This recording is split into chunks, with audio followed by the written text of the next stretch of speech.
matsawar dai kana so Allah ya fitar da kai a cikin talaucin da kake ciki, Allah ya sanya ka cikin arziki. Na rantse ma da Allah a wannan lokaci da muke ciki na damunan nan in dai ka aiwatar da wannan sirrin, insha Allahu abin da za ka ci ka yi sutura a rayuwarka, ka taimaki wani, wallahi sai dai ka na jin labarin halin da ake ciki na ƙunci. Amma sai Allah ya fitar da kai, kai kan kai da kai wannan aikin. Aiki ne wanda yake da ɗan wahala kuma ba shi da wahala kuma duka ɗawainiyarsa tsawon kwana 4 ne tal. Ka yi wa rayuwarka satifiket ɗin fita a talauci in Allah yadda. Abin da za ka yi shi ne sirrin ya laɗifu ne.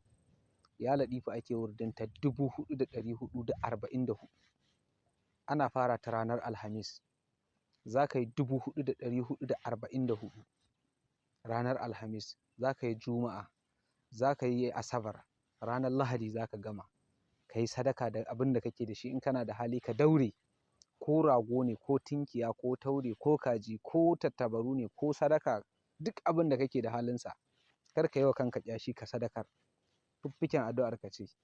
Billahil azimu in dai arziki ne ka yi wa kanka satifiket ɗin da in ma ba ka da hanya, in kai ɗan kasuwa ne, in kai ɗan siyasa ne, in ma ba ka da hanyar samu ka yi, Allah shi zai ba ka hanyar. Wallahi sirrin arziki ne. Mun ba da shi saboda Rasulullahi.